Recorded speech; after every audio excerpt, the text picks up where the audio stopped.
Vamos ver, agora está com som? Bom, então vamos iniciar. Tivemos aí uma dificuldade de energia elétrica, trocamos de local e agora parece que está tudo resolvido. Então, vamos fazer uma recapitulação muito rápida. Eu vou tentar em 5 minutos, 10 minutos, fazer uma recapitulação das outras aulas para que a gente possa contextualizar. Para que a gente possa entender a origem dos povos islâmicos lá no Oriente Médio hoje, eu fiz essa recapitulação das aulas 1 e 2 para que a gente possa lembrar. Dentro desses povos islâmicos hoje, ali naquela região do entorno de Israel, nós temos árabes, egípcios, turcos e persas. Lembrando que persas seriam os iranianos. Vamos lembrar rapidamente, dos filhos de Noé, nós tínhamos então Sem, Cão e Jafé. Dos Sem, ou de Sem, são os semitas, nós temos os hebreus, e veja que eu coloquei em verde todos os povos que vão se misturar para formar justamente aqueles povos hoje islâmicos no entorno de Israel. E veja que eu coloquei hebreus ali. Por que eu coloquei hebreus? Porque da formação dos povos islâmicos, nós vamos perceber que há uma linhagem, que é uma linhagem de Abraão, uma linhagem hebreia, né? Nós temos os assírios, os persas, que seriam os iranianos, hoje os sírios ali da Síria mesmo. De Cão, os canitas, temos os cananeus, os egípcios, babilônicos, africanos, e dos jafetitas nós temos os indo-europeus, gregos, romanos, turcos, germanos, medos, tártaros, etc.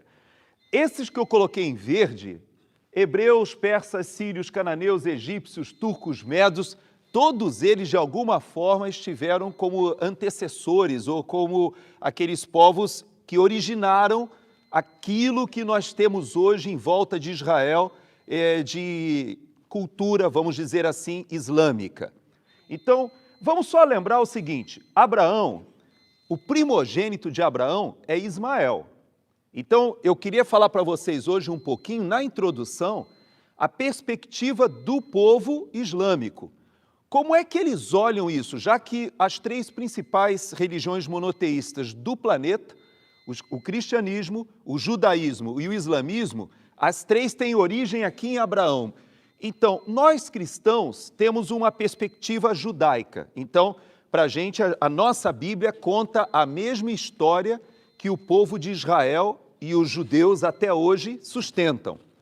No entanto, os muçulmanos, e a palavra muçulmana, essa palavra vem do árabe e se refere a Deus, a um Deus monoteísta também, mas os muçulmanos, eles entendem o seguinte, o primogênito foi Ismael.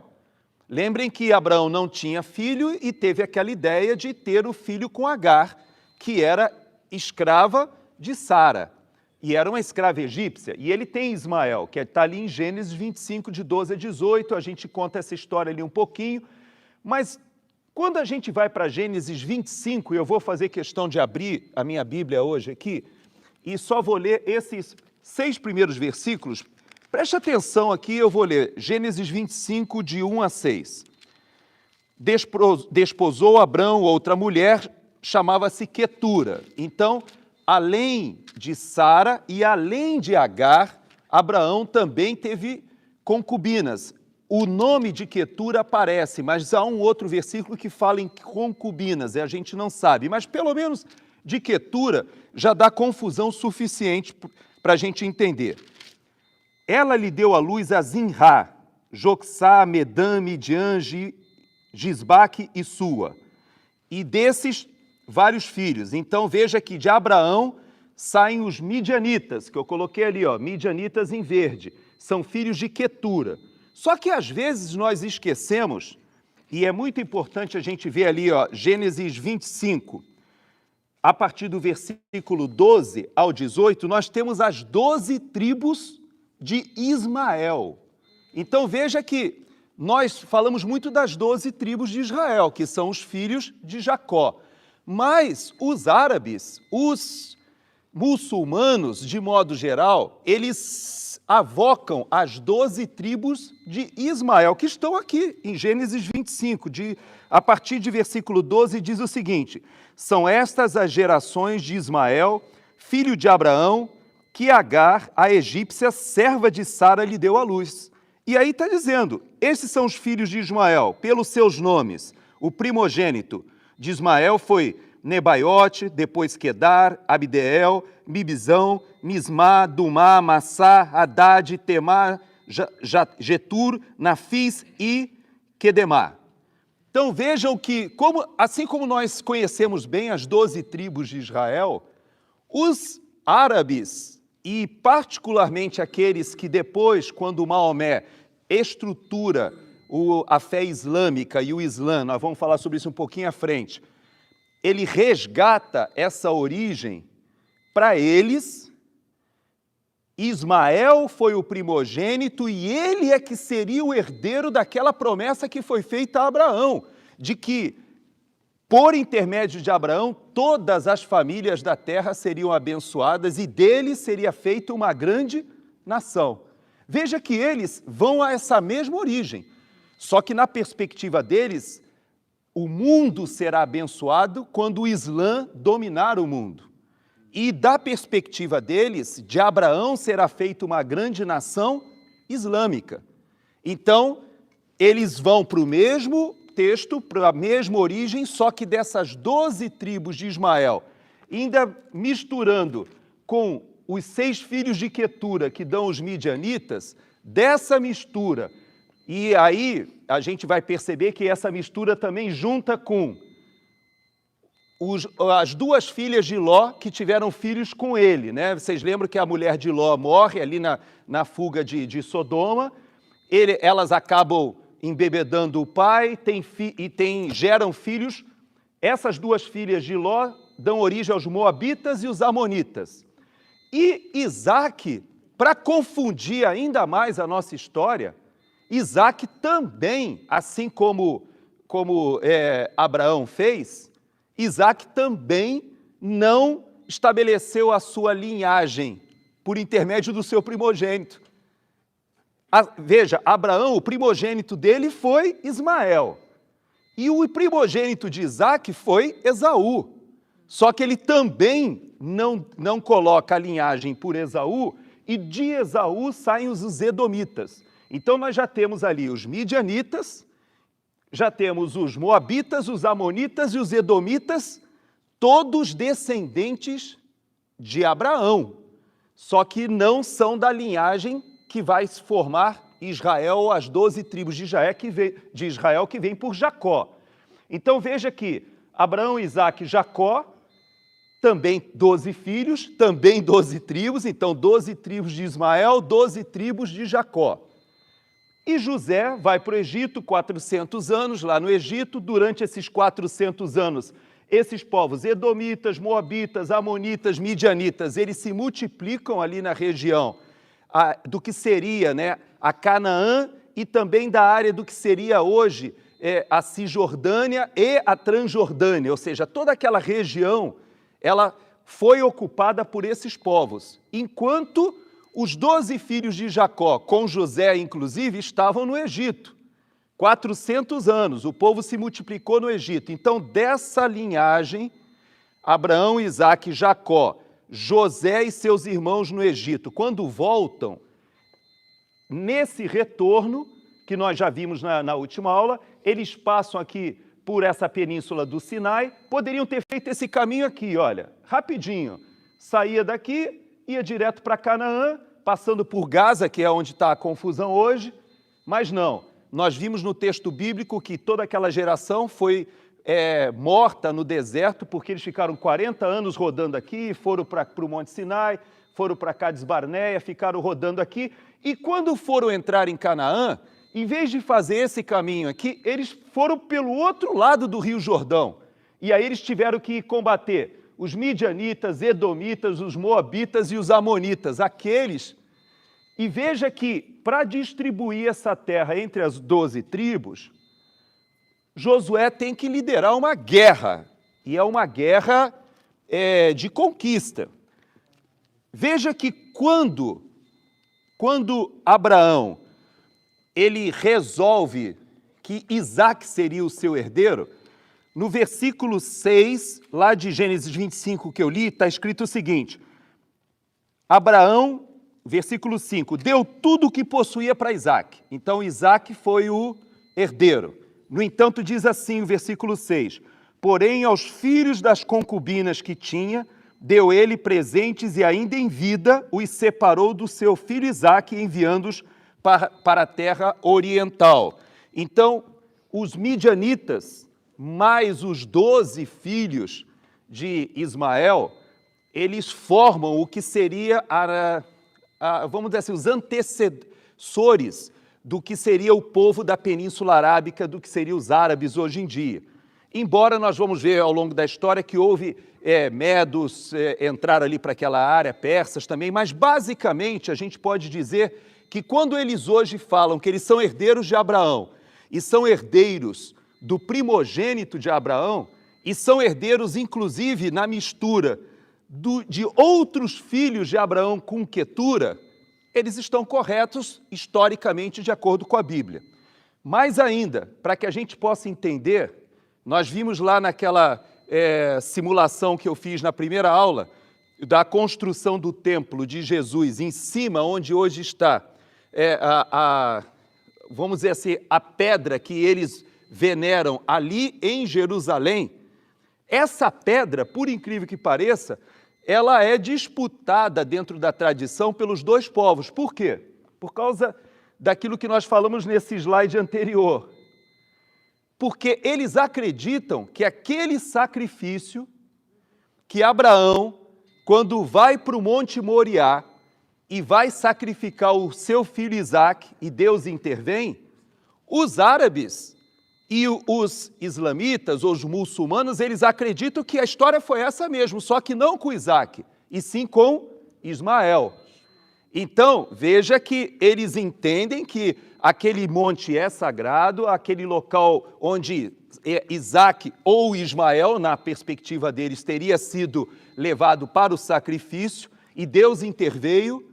Aquele local é o local onde está a mesquita hoje, ali onde tem o domo, aquele domo, eu tenho até uma foto aqui, depois eu coloco para vocês, dourado, porque ali eles entendem que foi Ismael que foi levado para o sacrifício. E na Bíblia a gente vê que está registrado que foi Isaac. A fonte histórica inspirada no islamismo é o Alcorão. Mas eu não sei se foi toda ela escrita pelo profeta deles, o Maomé, ou se é datada antes, porque a gente entende que os Gênesis, Levítico, Número, os 5 primeiros livros são Moisés. Eles entendem Moisés como profeta também. Também. Eles entendem que Moisés também foi que escreveu, que é inspirado divinamente, e é daí que eles têm um argumento histórico para colocar todas essas bases, ou vem de uma outra revelação divina deles? Houve essa revelação divina, né, a Maomé, porque aí ele coloca as 5 regras que depois vão ser seguidas, né, pelos povos, né, muçulmanos, mas é importante nós lembrarmos que Moisés também codificou a tradição oral. É bom nós lembrarmos que Moisés, ele vem do Egito, e quando o povo e essas tribos, elas se organizam, que nós até já falamos isso, vamos falar hoje rapidamente, nos reinos de Judá e Israel, e quando nós temos ali o reino de Saul, Davi e Salomão, nós temos toda aquela cultura trazida do Egito, ou seja, é tudo tradição oral, não tem nada escrito, né? Quando a gente fala que Moisés escreveu, nós precisamos entender que nós nem sabemos exatamente de quando é datado isso, porém acredita-se que o Pentateuco, né, Gênesis, Êxodo, Levítico, Números e Deuteronômio, foram escritos na época de Moisés, e faz sentido, porque ele era alguém douto, foi criado na corte egípcia, mas traz a cultura e o contexto egípcio. Quando os assírios levam as 10 tribos de Israel embora, e quando Judá é levado para a Babilônia, e depois eles voltam no período persa e reconstrói, nós temos aí a confusão de tradição egípcia, tradição babilônica e tradição assíria, nessa confusão toda, e as tradições orais, que são compartilhadas, elas vão ser, vamos dizer assim, evocadas e codificadas de novo no século VI por Maomé. Então, quando você fala baseado exatamente em quê? Muito das tradições orais, assim como o povo de Israel também baseou o seu Pentateuco em cima das tradições orais. Não havia escritos na época, né? O que nós temos dos primeiros manuscritos são de muitos séculos depois, mas se atribui a Moisés a esse período trazido da tradição oral. Então, por isso, quando a gente fala de tradição oral, se hoje a gente tem dificuldade no Google, né? A gente já tem dificuldade, quando a gente chama, já tem bias, né? Já tem, como é que a gente fala? Tendências, né? Quando você vai, por exemplo, hoje para a inteligência artificial, se você faz uma pesquisa, você vai perceber que mesmo essas pesquisas elas são enviesadas. Isso quando nós temos uma base digital. Agora imagina na base da tradição oral, né? Fala, Herman. Seria, de maneira simplista, seria correto então dizer que os que documentam a nossa Bíblia cristã falaram, não, Moisés quis dizer Isaac. E os muçulmanos não, Moisés não quis dizer Isaac, ele quis dizer Ismael. Isso. Baseado na tradição. Na tradição oral, eles entendem que Moisés, ele não falou Isaac, ele queria dizer Ismael. Isso na tradição oral que eles defendem. E a tradição oral judaica, ela entende que toda a linhagem do povo de Israel e a promessa se cumpriu com Isaac, Jacó e as 12 tribos, que por sua vez também dessas 12 tribos, 10 sumiram, sobraram 2, e dessas 2 também depois foram espalhadas pelo mundo todo. Entendo, eu sei que leva um questionamento muito grande, mas a origem, o filho da promessa é com Sara, né? É a partir daí que nós cristãos entendemos que Isaac nós cristãos seguimos a tradição judaica, né? Mas que existe uma diferença grande, oralmente falando, sobre filha de Quetura e filho de Sara, Não, Quetura não, é filha de Agar. Mas esse é o ponto que eu queria chegar, a inspiração deles, porque existe um desvio, né, de certa forma. Mas isso é especificamente em relação ao terceiro local sagrado para o povo islâmico, né? Porque os 2 primeiros locais sagrados estão em Medina e em Meca. O terceiro local sagrado é Jerusalém. E Jerusalém, em virtude de um sonho noturno que Maomé teria tido, no qual ele vai com a mula até Jerusalém, e lá nesse local sagrado do Monte Moriá, que há essa controvérsia se foi Isaac ou Ismael, ele é assunto aos céus e lá ele tem revelações. Por isso que eles entendem que Jerusalém e aquele local do Monte Moriá, aonde foi depois construído, né, tanto o Templo de Salomão, quanto foi reconstruído o templo depois do exílio babilônico, aquele local para eles é o terceiro local mais sagrado, segundo a tradição deles. Então, voltando muito rapidamente aqui, eu queria só passar aqui, lembrando, né, tivemos a divisão do reino, as 10 tribos ao norte com Israel, as 2 tribos de Benjamim e Judá ao sul, e dessa tribo, desse período, começa a serem chamados de judeus, tá? Os judeus, que a gente fala, de onde surgiu essa palavra judeus? Ele remete a Judá, a Judéia. Então, quando a gente vê Judéia, judeus, remete-se a essa tribo de Judá, que passou a ser a tribo de Israel remanescente ali. O reino de Israel, então, ele é aniquilado pelo Império Assírio, depois o reino de Judá é conquistado pelos babilônios, vai para o cativeiro. No tempo do Império Persa, eles retornam, Esdras, Neemias, né, na Bíblia a gente vê, reconstrói Jerusalém, reconstrói aí o segundo templo, e aí nós temos o Império Grego, Macedônio, Império Romano. Então, essa vamos dizer assim, é o resumo do que nós falamos na última aula. Eu vou só lembrar aqui as datas, então, Saul ali por volta de 1000 a.C., Davi 1010, Salomão 970, a divisão do reino mais ou menos ali 930 a.C., e a invasão assíria, que devasta o reino de Israel e leva eles embora. Alguns fogem para o sul, mas a grande maioria é levada embora, 722 a.C. Bom, esse aqui também é um resumão dos 3 impérios, porque nós já falamos, eu não vou repetir. Mas, basicamente, o Império Babilônio, ele vai até 539 a.C., destrói Jerusalém e destrói o Templo de Salomão. Em 586 aqui, o templo é destruído, o Império Persa deixa o povo de Israel voltar, e aí, em 330, Jerusalém é reconstruída, em 516, porque o Império Persa ele vai até 330, mas a Jerusalém foi reconstruída em 516. 330 o Império Persa acaba e nós temos o Império Grego, ou Macedônico, que vai até 323. E depois nós vamos ter o Império Romano, mas nesse interregno, veja que aqui esse 323, ele pega o que a nossa Bíblia evangélica, a nossa Bíblia tem o período que a gente chama de interbíblico, né? Entre o Velho Testamento e o Novo Testamento, de aproximadamente 400 anos. Vai pegar o final desse Império Macedônico para o início do Império Romano. Nesse meio, que a gente tem, eu fiz esse resumão que eu não vou repetir aqui na última aula, mas o Império Macedônico, quando morre Alexandre o Grande, veja que morre Alexandre o Grande, ele divide entre os seus generais ali, fica o reino Ptolomaico, Antígona, dinastia Seleucida, depois os Seleucidas invadem ali em 200 a.C., sendo que isso aqui é tudo grego, tá, gente? Era o grego se tornando a cultura mundial da época, né?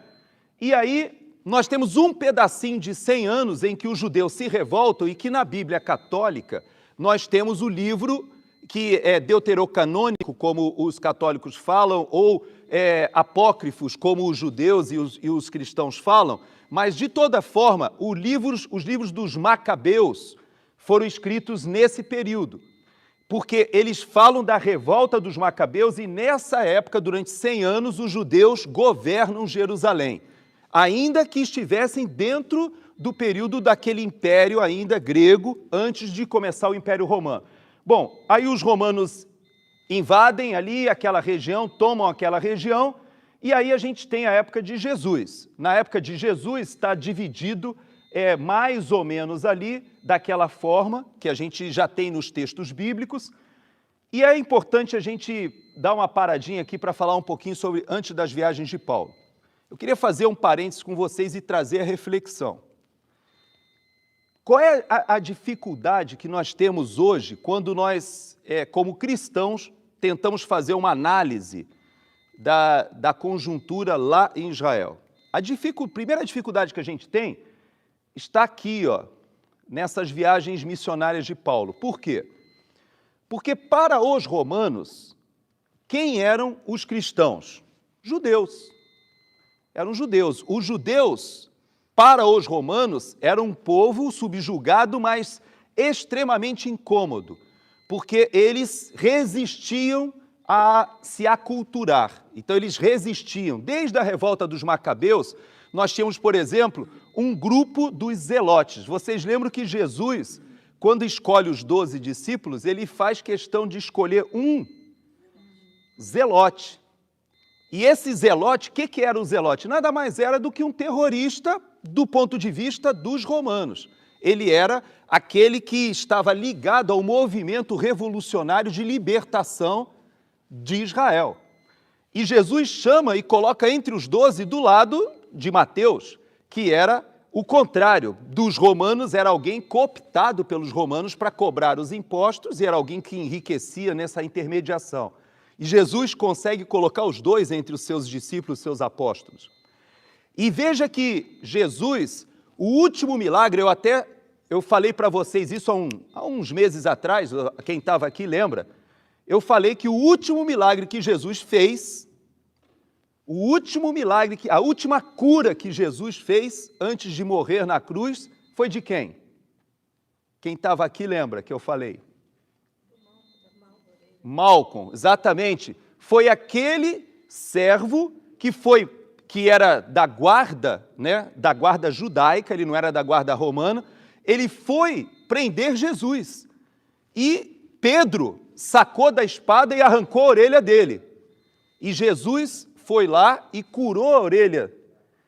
E veja que então, o último milagre de Jesus foi curar um inimigo que veio prendê-lo. E por que eu faço questão de falar sobre isso? Porque Paulo fez essas 3 viagens missionárias e faz essa 4ª a Roma, e, na verdade, o cristianismo ele se disseminou sendo perseguido. Paulo morre em 67 depois de Cristo, e em 70, 3 anos depois, nós já temos Jerusalém arrasada, completamente arrasada, e, inclusive, o templo completamente destruído. Por que eu estou fazendo essa associação com vocês? Porque os judeus, eles estavam se revoltando contra o Império Romano.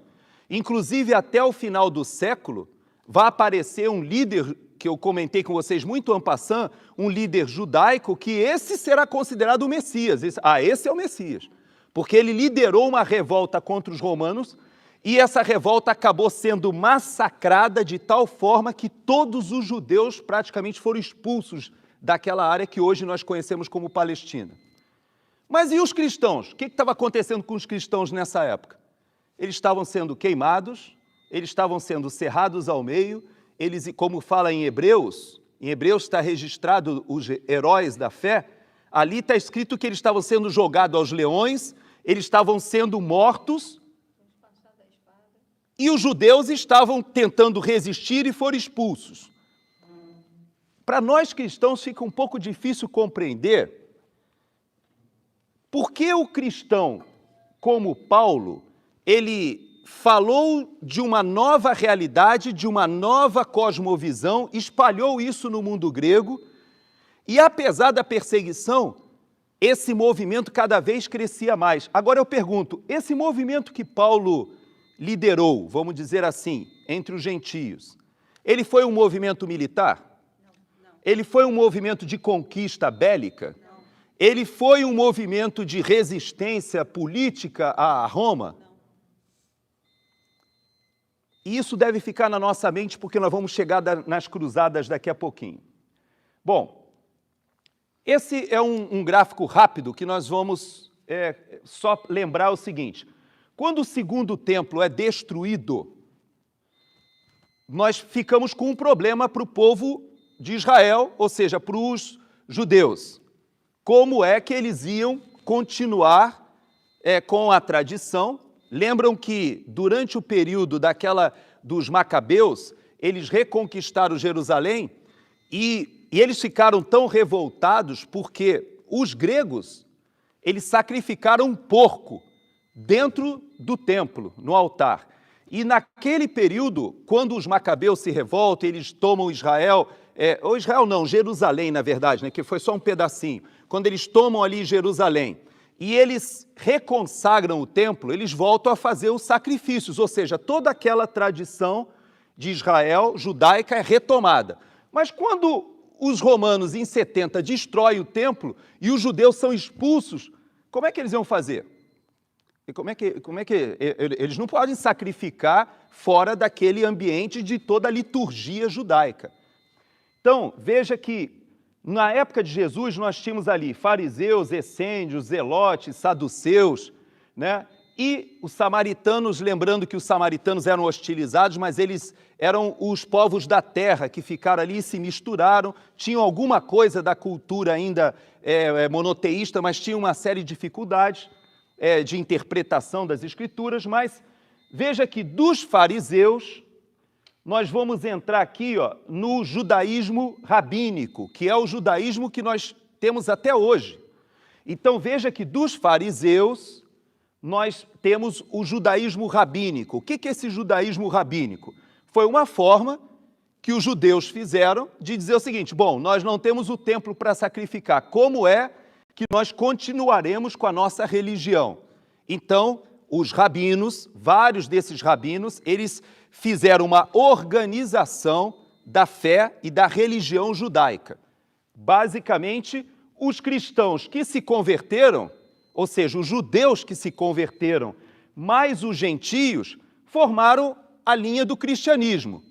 Na visão judaica, isso aqui eu tirei de uma palestra de um judeu, na visão judaica, os judeus que se converteram ao cristianismo, eles depois se transformaram nos ebionitas e nazarenos e depois foram extintos. Segundo a tradição judaica, esse grupo foi extinto.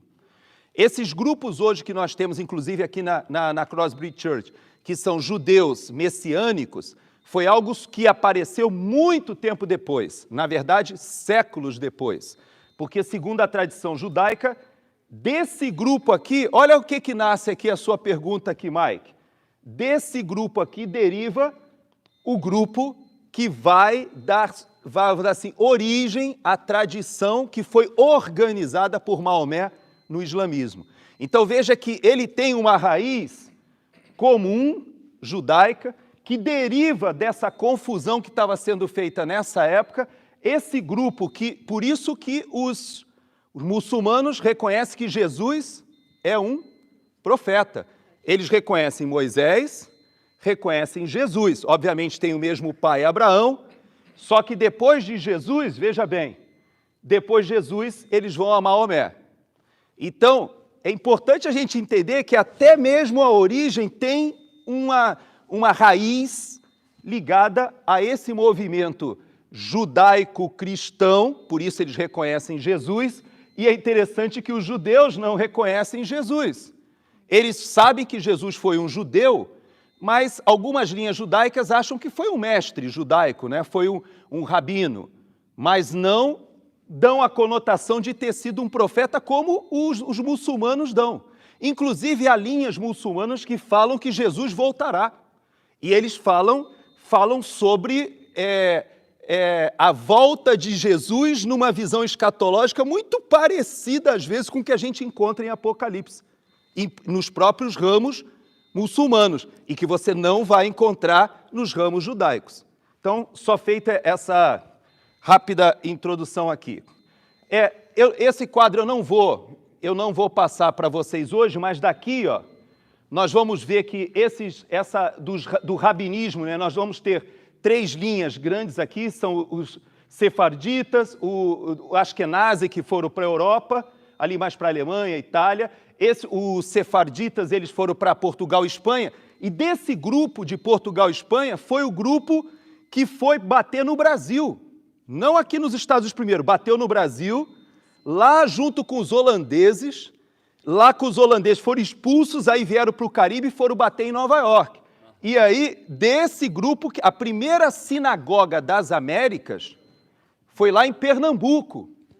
E pouca gente sabe disso. A primeira sinagoga das Américas foi lá em Pernambuco, os portugueses expulsaram, eles aí foram bater no Caribe, naufragaram e chegaram aos trancos e barrancos em Nova York, e ali foi a segunda sinagoga das Américas e que se transforma no grande movimento judaico aqui dos Estados Unidos. Esse quadro aqui, ó, mostra os diversos segmentos da fé judaica aqui nos Estados Unidos.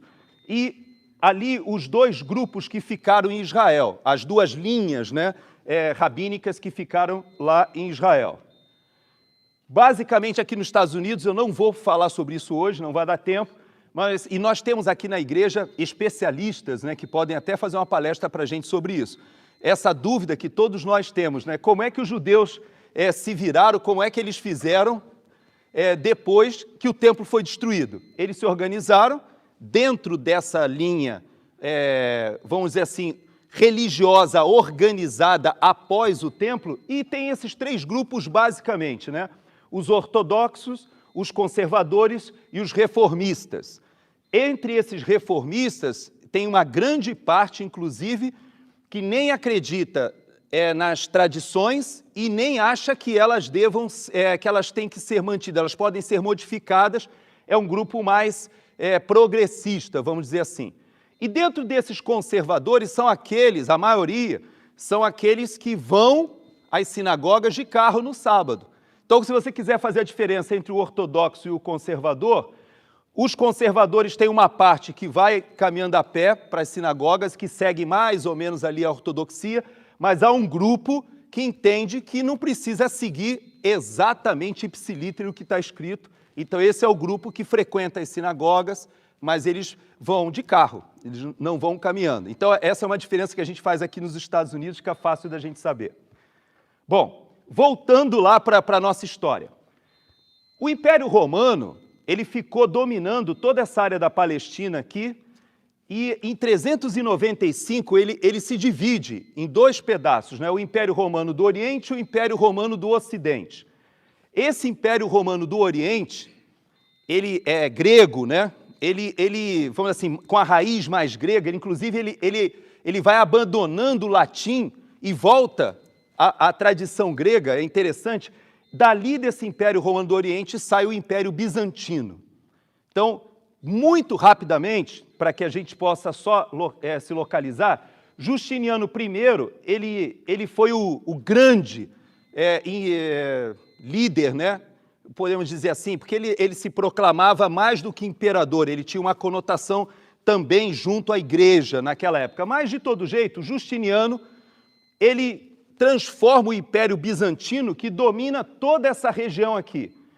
E durante esse período de 527, veja que Maomé, o islamismo só vai aparecer em 600 e qualquer coisa no século VII. Então, até aqui, ó, faço questão de mostrar, a região de Israel, ou a atual Palestina, ela estava dominada por quem? Ela foi dominada pelos macedônios, foi dominada pelos romanos, depois os romanos, eles se cristianizam, né? Nós sabemos que o cristianismo torna-se religião oficial, e aí já no Império Bizantino, toda essa região era cristã. Então, é importante a gente entender que os judeus foram expulsos pelos romanos e não voltam mais para aí, pouquíssimos voltam, porque nessa época, os cristãos que estavam aí, eles tinham uma visão antagônica aos judeus e muitas vezes perseguiam os judeus de uma forma muito dura. Então, os judeus também não estavam aí, estavam os cristãos. Havia, claro, remanescentes, alguns grupos. Os judeus, na verdade, eles fugiram, tanto para a Península Arábica, quanto fugiram para o norte da África.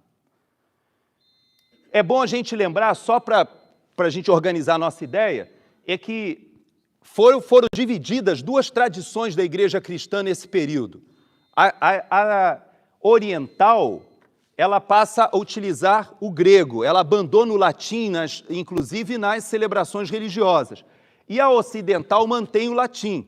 E aí nós temos a questão do Papa romano e nós temos a igreja, vamos dizer assim, o nascedouro, que acontece justamente no Império Bizantino, da igreja ortodoxa grega. Essa igreja ortodoxa grega, ela tem influência até na Rússia. Então, hoje, na guerra da Ucrânia, nós temos uma guerra que também tem uma conotação religiosa entre a igreja ortodoxa russa, o patriarcado da Rússia, e o patriarcado da Ucrânia, que é mais ligado à tradição da grega de um período, embora o patriarcado russo também seja originário dessa mesma época. E vocês vejam que até isso também acaba acontecendo nos nossos dias, aí já na guerra da Ucrânia, que é outro assunto. Bom, século VII, nós temos Maomé, e aí Maomé, ele organiza, né, a base da fé islâmica, e podemos, até na semana que vem, se a gente quiser bater na hora das perguntas, a gente pode falar sobre algumas curiosidades do islamismo. Mas eu queria, do ponto de vista histórico, eu queria só resgatar o seguinte. Do século VII ao século IX, nós vamos observar que essa área aqui, ó, que é a área de interesse dos nossos estudos, a área de Israel, da atual Palestina, ela esteve sob domínio exatamente desse movimento de conquista que parte da Arábia Saudita, parte ali de Medina e Meca, e invade toda a Península Arábica, vai para o lado do atual Irã, da Pérsia, ele vem para o norte da África, passa para a Europa e invade a Espanha, invade Portugal. Então, nesse período, o movimento islâmico, aquele movimento que começou pequenininho com Maomé, ele vai fazendo essa emancipação. Só que tem uma diferença. Qual a diferença dessa foto aqui para essas fotos aqui? Veja que aqui Paulo faz as viagens, entra no Império Romano, faz a sua última viagem para Roma, é morto em Roma, mas 2 séculos depois, o Império Romano se transforma em cristão. A pergunta é, tudo aquilo que Paulo fez, aquilo que Jesus plantou e a fé cristã acaba se transformando na fé oficial do Império Romano, que depois se transforma no Império Bizantino e que impõe, o Império Bizantino impõe militarmente a fé cristã em toda aquela região. E aí nós temos uma reação islâmica que impõe a fé islâmica em toda essa região, mas ela impõe como? Como Paulo fez? Ele impõe como o Império Romano, quando aderiu à fé cristã, e o Império Bizantino, quando aderiu à fé cristã e se transformou num grande império, fez. Como foi que eles fizeram? Eles tinham as conquistas militares, a conquista política baseada numa fé cristã bélica, numa fé cristã de conquista, numa fé cristã que impunha aos povos a fé cristã porque eram povos conquistados. Então veja que quando o movimento islâmico faz o que seria talvez uma reação ao Império Bizantino, ele faz essa conquista toda aqui como? Na base do proselitismo, na base do evangelismo, do convencimento? Não, na base militar. Então isso tudo aqui foi feito na base de muito sangue, guerra, conquista pois não.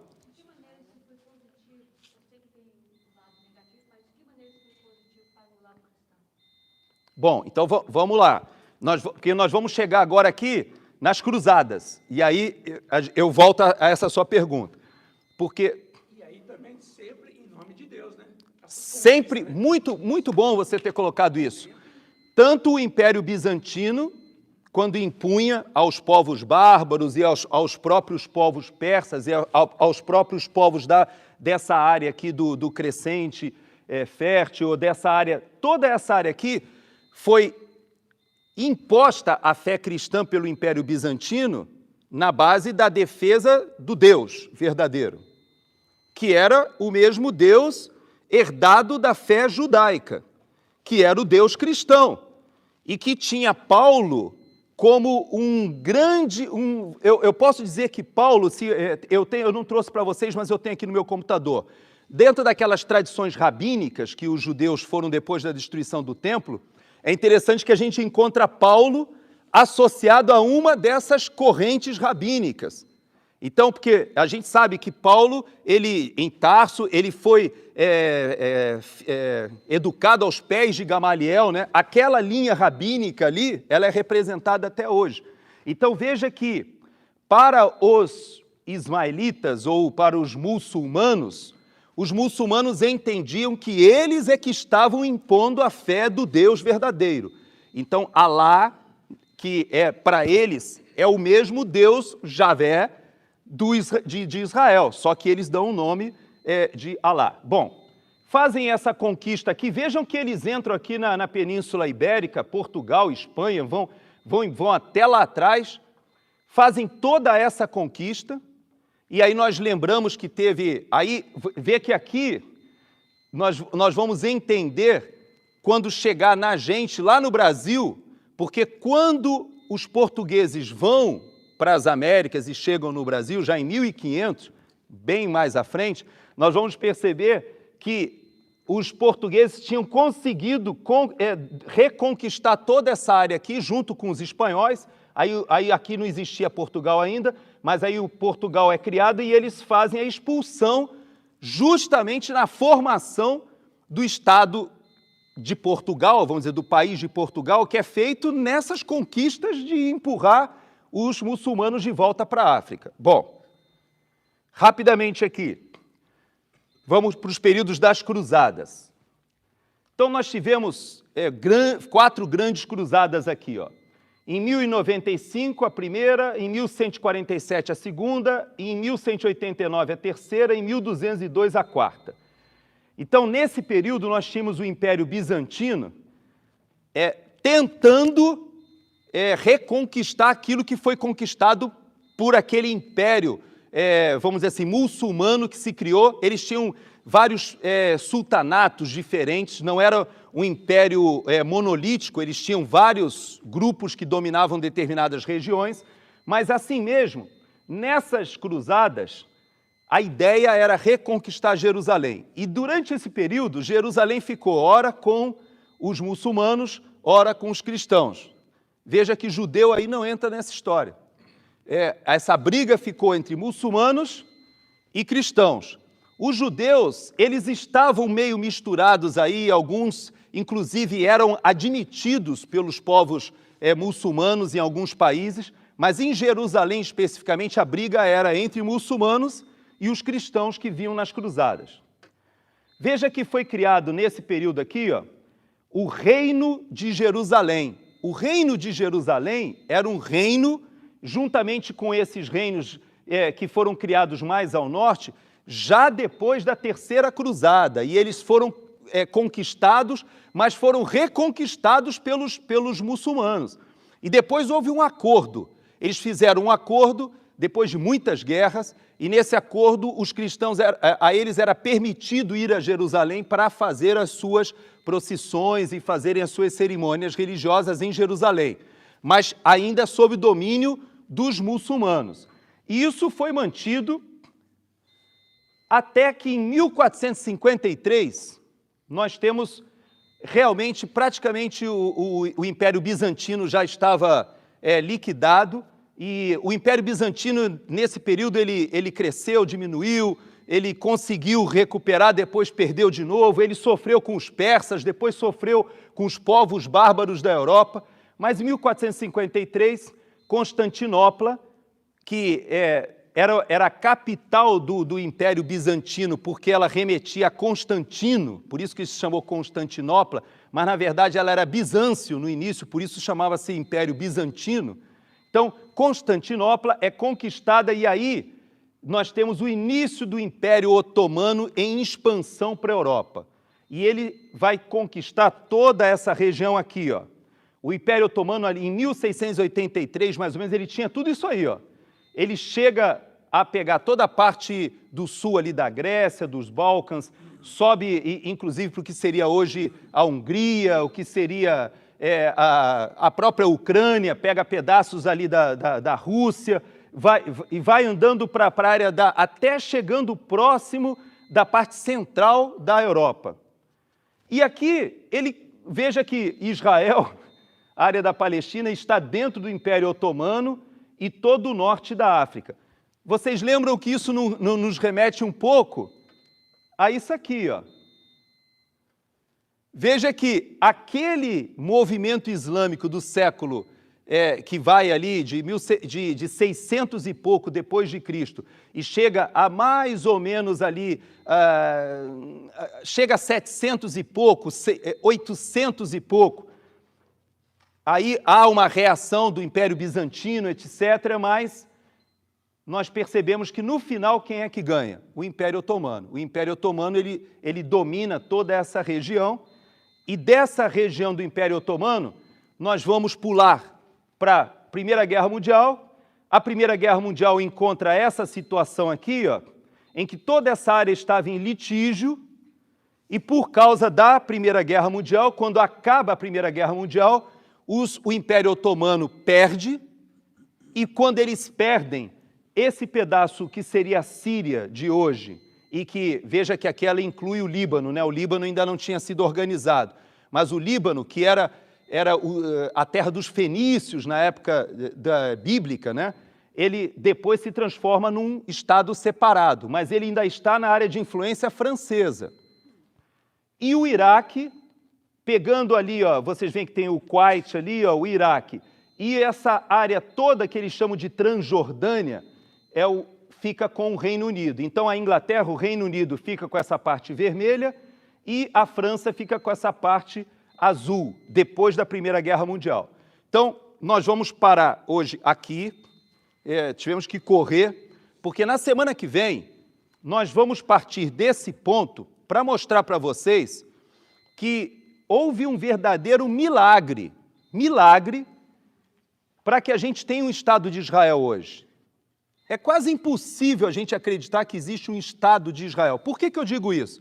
Porque vocês repararam que toda essa história que eu passei, desde o reino de Israel, de Saul, Davi e Salomão, de lá para cá, essa área jamais ficou ou se transformou em um país soberano?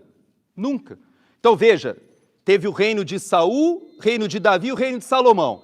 Quando é desfeito o reino de Salomão, divide em 2 reinos, Judá e Israel, e quando Israel é tomado pelos assírios e quando Judá é tomado pelos babilônicos, veja que desde aquele período, sempre aquela região foi conquistada pelos assírios, lembrando que Judá não foi conquistada pelos assírios, não porque os assírios não conseguissem, vamos dizer assim, mas é porque nós vemos na Bíblia, houve uma série de milagres que aconteceram ali, mas os assírios foram até o Egito e ficou aquele enclavezinho do reino de Judá no meio, que na verdade pagava impostos e fez um acordo. Lembrem que quando os assírios vão combater os egípcios estão reagindo, e aí o rei de Judá, ele toma o lado errado, ele fala assim, bom, eu vou me juntar com os assírios contra os egípcios.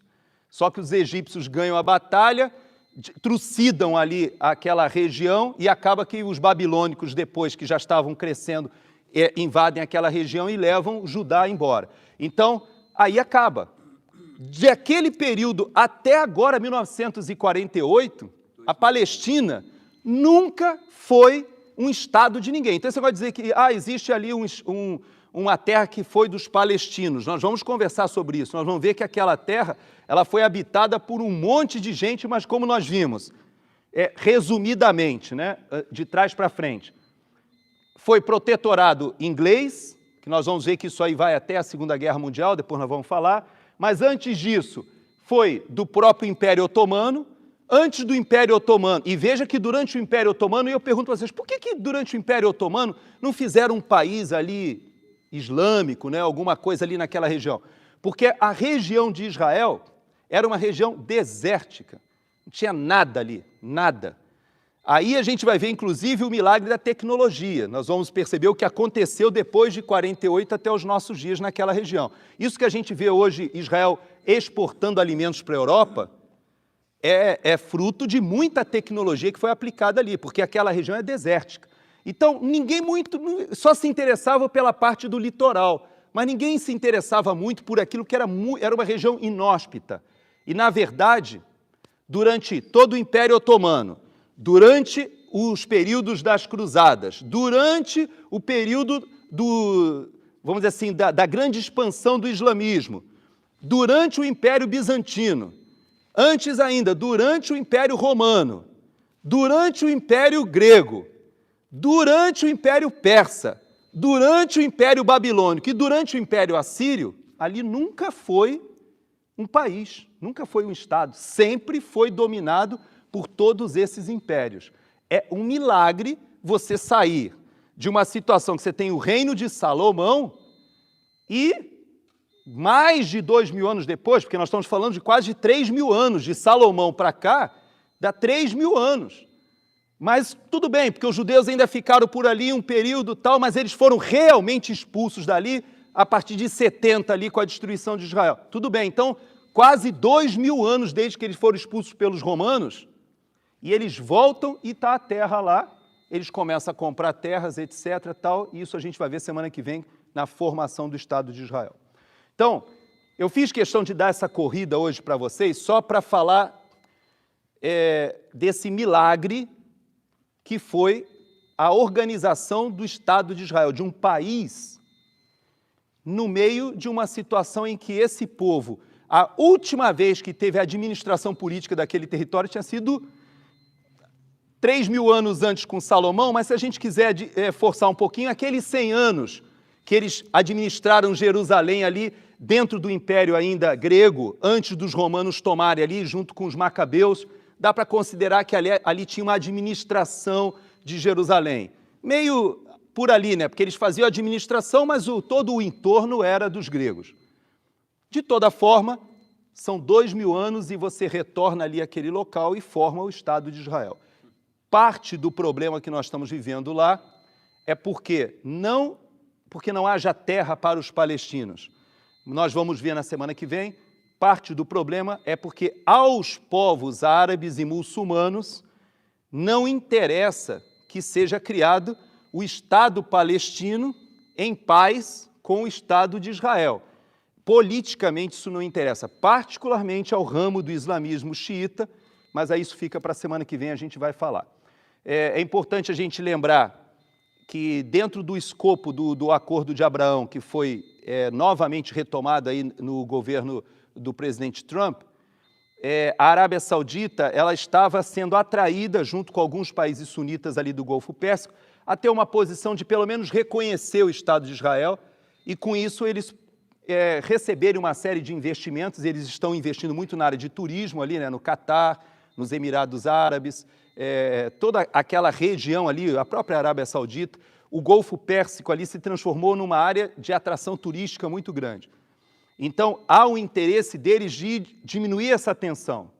No entanto, para o grupo liderado pelo Irã, que é um grupo mais xiita, para eles não reconhecem o Estado de Israel. E para eles é interessante que a crise se escale, porque se os sunitas aceitarem o status quo, significa que Israel pode ficar ali vivendo e convivendo e fazendo um acordo de paz. Então nós vamos perceber que tem essa questão política, mas como nós vimos hoje, existe uma raiz religiosa bastante substancial aí desse tema. Não está errado, né, quem diz que o problema em Israel é um problema religioso. Está certo. Assim como também não está errado quem diz que aquele problema é eminentemente político. Também não está errado. Eu acho que existem duas coisas complementares, elas não são excludentes. Vamos orar? Vamos terminar a nossa lição hoje. Foi corrida, vocês me desculpem, aí o início foi meio conturbado, mas eu acho que é importante a gente dar o contexto, porque nós vamos chamar alguns debates importantes aí sobre qual a visão do cristão hoje em dia em relação ao que está acontecendo lá. Pai, muito obrigado, Senhor, porque a gente pôde dar essa corrida aqui na história que a gente acha na Bíblia, e a gente também vê respaldo e vê sustentação naquilo que nós temos dos historiadores, e a gente passa a entender um pouquinho melhor o que está acontecendo. Mas nós queremos te dizer, Senhor, que nós cremos no Deus soberano, que nada que acontece na face da terra foge aos teus desígnios, aos teus controles, ó Pai. Nós sabemos que a igreja cristã nasce com uma proposta completamente diferente daquela visão grega predominante. No entanto, nós reconhecemos, ó Deus, que houve tantos desvios e tantas deformações do que foi aquela igreja primitiva, que nós percebemos que a Tua palavra fala que as guerras provêm desse coração humano duro, desse coração humano afastado de Ti. E a gente viu que ao longo da história, grande parte dessas guerras foram travadas em defesa do que as pessoas da época entendiam que era a defesa da fé, defesa de Deus, como se o Senhor precisasse da nossa defesa, da nossa guerra, da nossa luta para convencer da Tua autoridade, do Teu poder.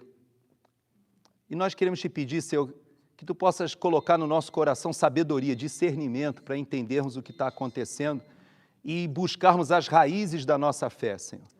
Ó Pai, nos ajuda a entendermos que nós vivemos hoje no período que Jesus veio, a intervenção aconteceu, o Verbo se fez carne, habitou entre nós e vimos a glória do unigênito do Pai. Isso fez uma diferença tão grande na história da humanidade, Senhor, que hoje nós temos sociedades que foram formadas completamente diferentes dessas sociedades que nós vimos, que viviam nessas guerras por fé.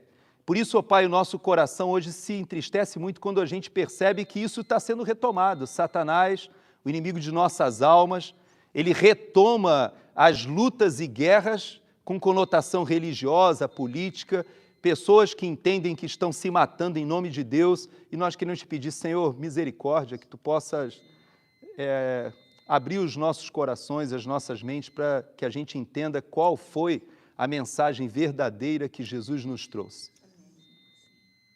Abençoa, Deus, as pessoas que estão hoje lá em Israel, aquilo que está acontecendo nesse exato momento lá na faixa de Gaza, aquele movimento militar que ocorre ali e que tantas pessoas estão sofrendo fruto da instrumentalização política, seja por parte do Hamas ali, ó Deus, seja porque muitas e muitas vezes Israel, para contra-atacar, tem que entrar em regiões densamente populosas ali, e nós sabemos que a guerra, ela é cruel, Senhor. E nós te pedimos, Senhor, tem misericórdia daquele povo sofrido, ó Pai, que está sendo usado muitas e muitas vezes, como acontece na maioria das guerras, ó Pai. Por isso nós te pedimos que tu possas falar aos corações dos cristãos que estão ali, são poucos, são uma minoria, mas que eles possam fazer diferença nesse momento, Senhor.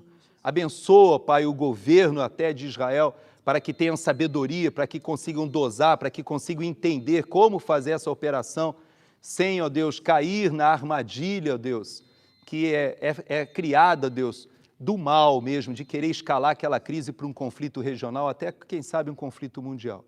Por isso nós pedimos, ó Deus, que tu possas nos mostrar o que está acontecendo e, à luz da tua palavra, que a gente possa ter a nossa fé inabalável, ó Pai. É o que nós pedimos em nome do Senhor Jesus. Amém, Deus. Corrida, gente. Hoje tivemos que ir em 1 hora.